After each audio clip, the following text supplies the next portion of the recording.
Hey, we're here at Ardmore again with Project 86 for our second day of testing. Unfortunately today our pro driver Jono Lester's called in sick, so I'm stepping in to take the reins. So don't expect any miracles, but we'll see what we can find out.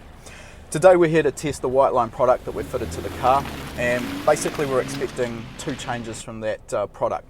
First of all is with the bushes and everything taking a lot of the compliance out of the car, we're expecting the car to be a lot more accurate and a lot more precise to driver inputs. So basically, as soon as we turn the wheel, the car should actually turn into the corner rather than that movement being taken up by the bushes all compressing and flexing.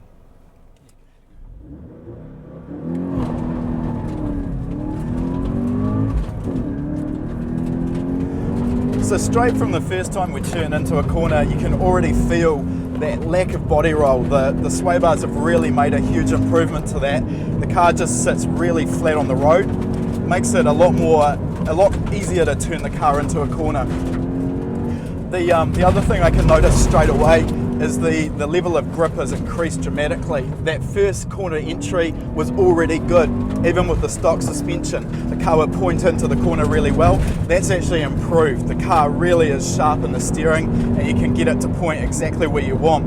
Now that continues through into the middle of the corner, whereas before the car would move into understeer, now the car's just got a good solid level of grip right the way through the corner.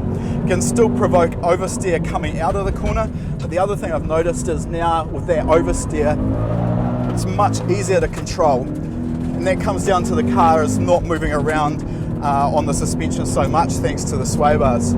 Altogether, the level of confidence it gives the driver is greatly improved, and that's one of the things that's going to add up to a faster lap time. We've just had our first test with the Whiteline product on the car. Already we can tell that the car is faster. We're about 2/10 quicker than how the car was last time, so that's a great start. We've also highlighted a few areas where we can still get a bit of time out of that. One thing I just tried changing was the rear bar stiffness. The front and rear bars are both adjustable, and what I found is that the rear of the car is a little bit too loose, and that's just probably hindering our lap times a little bit. I've just softened the rear bar up to see if we can improve the grip in the rear end, make the car a little bit more neutral, so we're going to go and test that and see how that works out. Okay, so I'm expecting that I'm going to be able to feel the difference with that rear bar, and that should just make the rear of the car bite a little bit more than it has been previously. Through this S section here, the Slalom, I can feel that the car is a lot more neutral. It's still not body rolling, which is great, but it has straight away picked up a little bit more rear end grip. The car doesn't tend to be so tail happy, and that's just letting me get the power down on the corner exit a lot better than I was previously with the bars both set in the center of their adjustment. Now, what's important with these sway bars is because all of the rest of the bushes in the car have also been changed, all of the sway bar stiffness is being used to stop the car from body rolling. None of it's being absorbed in the factory suspension bushes. So we can really tell that just a small change to the sway bar, we can actually tell what the difference is doing to the car. And that wouldn't be possible if we had standard suspension bushes everywhere else in the car. So I think the whole package is really working quite well together. What we want to do now is try changing the front bar as well and just see how that affects the front end grip. Well, we've just finished up testing with our Whiteline product, and I just wanted to give you some feedback on what we've found with the car. First of all, this is the biggest single change I've personally witnessed with the suspension on an otherwise standard car. It's really addressed all of the areas we found last time we were out here at Ardmore, and it's given a really solid improvement in both cornering, speed, and also driver feedback. The car feels a lot flatter, it's a lot easier to control, and that makes it a lot faster around the track. Unfortunately, Jono, our professional test driver, was sick today, so he couldn't come out. That meant I had to step into the seat, which obviously wasn't too unhappy about. Problem is, the data we've got from me driving the car is pretty hard to compare to the data from Jono driving the car. That being said, I was still 7/10 of a second faster than Jono's best time last time around with the car stock standard.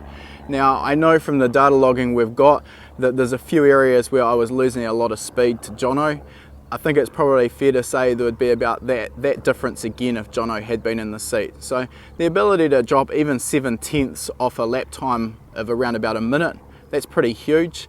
For Jono to perhaps be able to drop 1.5 seconds, that's a massive difference, and it really justifies the product that we've put onto this car.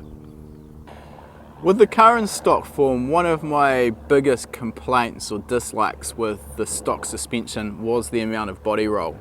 Now what that meant was, particularly through a slalom or an S-bend, the weight transfer of the car from fully loaded in a right hand corner to turning and then fully loaded in a left hand corner, it tended to upset the car as the weight transferred from the left to the right of the car. That made it quite hard to control the car, and you could easily find that the car would step out quite abruptly when you made that switch from right hand to left hand. The Whiteline sway bars have fixed that. The car now sits a lot flatter, and I think that's, for me at least, the biggest single improvement is the car now is a lot more stable through those switchback corners, and that gives me a lot more confidence to keep pushing the car harder. You know that it's not going to step out and bite you. So that's the end of our Whiteline testing. We've still got a lot more tricks up our sleeves with the car, and we've got a few more components that we're going to be out testing next time. So we'll be back then with some more information for you.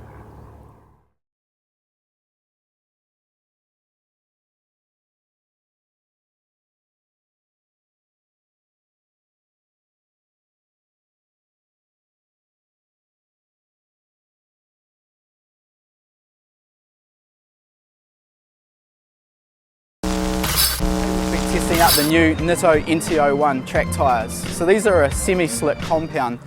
For me, it's the first time I've driven on a semi-slick, and I could not believe the difference.